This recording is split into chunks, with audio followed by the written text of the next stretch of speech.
بسم اللہ الرحمن الرحیم ایاک نعبد و ایاک نستعین۔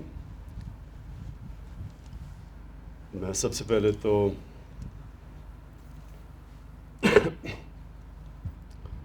عامر آپ کو اور سی ڈی اے کو اس پروجیکٹ کی شروع کرنے کی آپ کو خراج تحسین پیش کرتا ہوں، کیونکہ یہ پرانا پروجیکٹ ہے، بڑی دیر سے اس کے اوپر پلان بنا ہوا تھا، لیکن یہ پروجیکٹ آگے نہیں بڑھ رہا تھا۔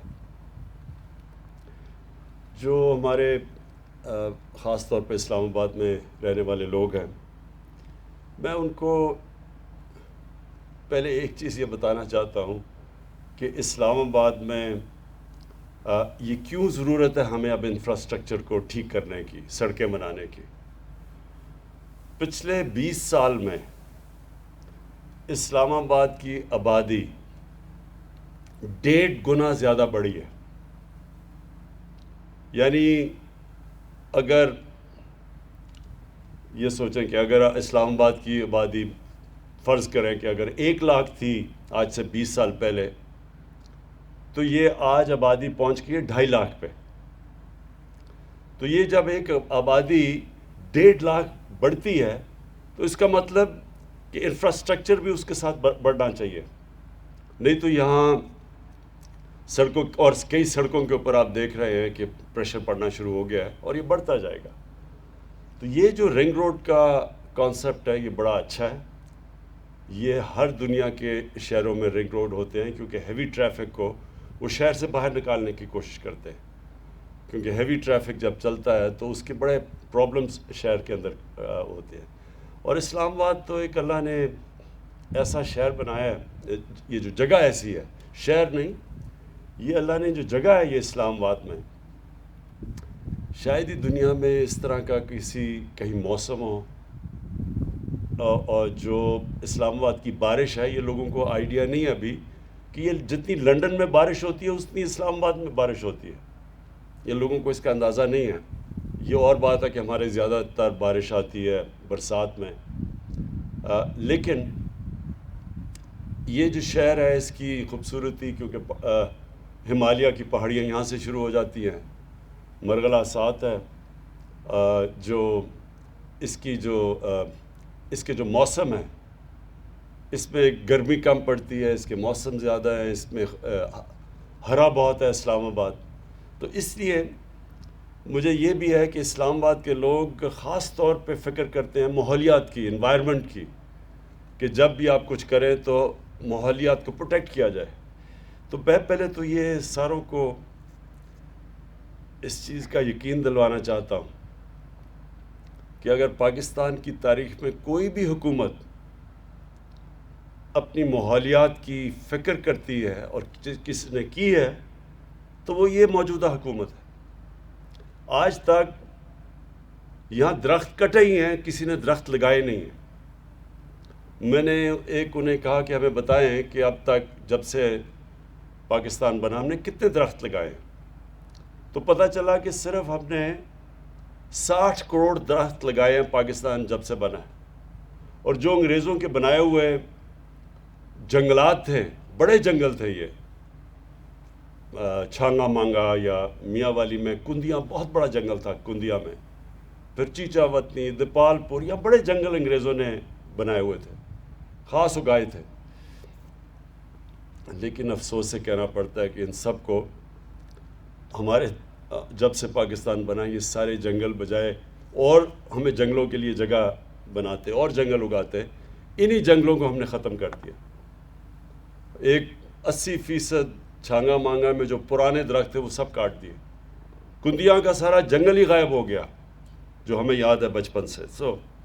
ہم نے بڑا ظلم کیا اپنے ملک کے ساتھ، اور اب بدقسمتی سے اس کے بڑے اثرات ہیں اس ملک کی آنے والی جو ہماری جنریشن ہے، جو ہماری نسلیں ہیں، یہ جو ہم نے جنگلات کے جو کاٹے ہیں اپنے ملک میں، اس کے سب سے بڑا اثر، اور اگائے نہیں جنگل، اس کا سب سے بڑا اثر پڑے گا موسم کے اوپر، موسم کی تبدیلی، کلائمیٹ چینج، جو دنیا کے اندر اس وقت ایک خوف آ گیا دنیا کو کہ موسم بدلتا جا رہا ہے، کیونکہ دنیا کے اندر گرمی بڑھتی جا رہی ہے، اور گرمی بڑھنے سے جو موسم ہے اس کے آگے بڑے اثرات پڑیں گے ہمارے ملک میں، خاص طور پہ کہ پانی کی کمی ہوگی.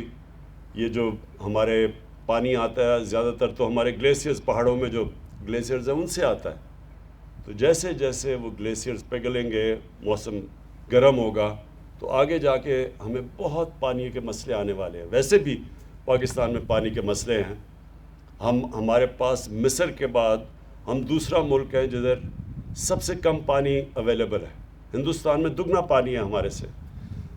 تو اس لیے اگر یہ ہم نے ابھی سے اپنی ماحولیات کا نہ خیال رکھا تو اس کا آگے آنے والی نسلوں کے اوپر بڑے برے ان کے حالات ہوں گے. لہٰذا جو بھی ہم کر رہے ہیں، ہم سب سے زیادہ زور لگاتے ہیں کہ ہماری جو انوائرمنٹ ہے، ہمارا جو اب گرین کور ہے، جو درخت ہیں، ان کو کم سے کم ڈیمیج ہو، اور اگر ہم کوئی درخت کاٹیں بھی تو اس کو پوری طرح ریپلیس کریں. تو یہ جو میں پہلے یہ بتا دوں کہ میں نے سی ڈی اے چیئرمین سے پوری بریفنگ لی. کوئی ایک یہ خدشہ تھا کہ یہ جو نیا رنگ روڈ بن رہا ہے یہ مرغلہ پارک کے بیچ میں سے جا رہا ہے. یہ بالکل غلط ہے. میں نے ساری الائنمنٹ اس کی دیکھی ہے، اس میں کوئی یہ بلکہ اس سے انشاءاللہ ہمارا یہ جو مرغلہ کی نیشنل پارک ہے یہ بچے گی. اور یہ بچے گی کیسے؟ کیونکہ یہ اب یہ جو سڑک ہوگی ایک قسم کی دیوار بن جائے گی کہ اس کے پارک کے اوپر کوئی کسی قسم کی انکروچمنٹ نہ ہو. افسوس سے مجھے کہنا پڑتا ہے کہ ہمارے ہر ایریاز کے اندر جو ہمارے پارکس ہیں ان میں بڑی تیزی سے انکروچمنٹ ہوئی ہے پچھلے 20 سال میں. تو یہ ایک دفعہ یہ جب سڑک بن جائے گی تو یہ ساری جو نیشنل پارک ہے اس کی اس طرف رہ جائے گی، وہ بچ جائے گی. اور سب سے بڑی بات یہ کہ ٹورزم کے لیے بھی بڑا فائدہ ہوگا. یہ ہمارا جو سارا ٹریفک پھنس جاتا ہے جا کے باراکاؤ میں، جو بھی گرمیوں میں اب بڑا جب گلیات میں ٹریفک جاتا ہے تو وہاں بڑے بڑے میلوں کے ٹریفک جیمز ہو جاتے ہیں، کیونکہ وہاں باٹل نیک ہے. تو اس سے وہ بھی اسے بائی پاس کر جائے گا. وہ بہت بڑا فائدہ ہوگا لوگوں کے لیے اور سہولت پیدا کرے گا. اور ادھر سے بھی جو لاہور سے ٹریفک آ رہا ہوگا، ادھر پیچھے سے پنجاب سے آ رہا ہوگا، وہ بھی سب کچھ بائی پاس کر جائے گا جو اب تک سارا ٹریفک پہلے شہر میں آتا ہے. تو اس سے انشاءاللہ اسلام آباد میں بہت آگے جاتے، جس طرح ہماری آبادی بڑھتی جا رہی ہے، یہ جو رنگ روڈ ہے یہ سارے معاملات، یہ جو کنجیشن ہے اس کا انشاءاللہ یہ مسئلہ حل کرے گا. میں آخر میں صرف ایک چھوٹی بات کرنا چاہتا ہوں کہ ہمارے ملک میں بڑی بدقسمتی ہے کہ کئی دفعہ ہماری پولیٹیکل پارٹیز بھی، کئی دینی جماعتیں اسلام کو غلط استعمال کرتی ہیں، اور ایسا استعمال کرتی ہیں کہ اپنے ملک کو ہی نقصان پہنچا دیتی ہیں. اور دوسروں کو تو کوئی فرق پڑتا نہیں ہے، لیکن اپنے لوگوں کو ہم اپنے ملک کو نقصان پہنچا دیتے ہیں. اس ملک کے اندر میں آپ کو واضح کر دوں کہ جو ہمارے لوگ ہیں وہ سب نبی صلی اللہ علیہ وآلہ وسلم سے پیار کرتے ہیں. یہ وہ ملک ہے جو اسلام کے نام پہ بنا تھا، جس کا نعرہ تھا پاکستان کا مطلب کیا، لا الہ الا اللہ. اور میں نے کہیں بھی اس طرح کا اپنے دین سے لگاؤ اور اپنے نبی صلی اللہ علیہ وسلم سے عشق میں نے کسی ملک میں ایسا نہیں دیکھا جو ہمارے ملک میں. تو پہلے تو سب کو ایک بات بتا دوں کہ ہم سب کا مقصد ایک ہے. یہاں ووٹنگ کروا لیں، ساری قوم پوچھ لیں لوگوں سے، تو کوئی بھی، اور باقی ملکوں میں بھی ووٹنگ کروائیں، میں آپ کو یقین سے کہتا ہوں کہ یہ لوگ سب سے زیادہ آپ کو دیکھیں گے کہ اپنے دین سے بھی پیار کرتے ہیں اور اپنے نبی سے بھی. تو مجھے سر افسوس یہ ہوتا ہے کہ کئی دفعہ اس پیار کو غلط استعمال کیا جاتا ہے. کیا حکومت کو فکر نہیں ہے اس چیز کی کہ جب ہمارے نبی صلی اللہ علیہ وسلم کی شان میں گستاخی ہوتی ہے تو کیا ہمیں تکلیف نہیں ہوتی؟ کون فیصلہ کرے گا؟ کیا کسی کے دل کو چیر کے کسی نے دیکھا کہ کون زیادہ پیار کرتا ہے نبی سے اور کون کم کرتا ہے؟ تو یہ اس کو جب استعمال کرتے ہیں غلط طریقے سے، ہم کوئی اپنے دین کو فائدہ نہیں پہنچا رہے. ہم جس ملک میں جرم ہوتا ہے ان کو نقصان نہیں پہنچا رہے، ہم اپنے آپ کو نقصان پہنچاتے ہیں. یہ میں آج آپ کو یقین دلا دوں کہ میرا اپنی قوم سے وعدہ ہے، اپنے لوگوں سے، کہ کوئی بھی پاکستان کی تاریخ میں اگر اس کے لیے دنیا میں کیمپین چلائے گا، اور انشاءاللہ ایک وقت وہ آئے گا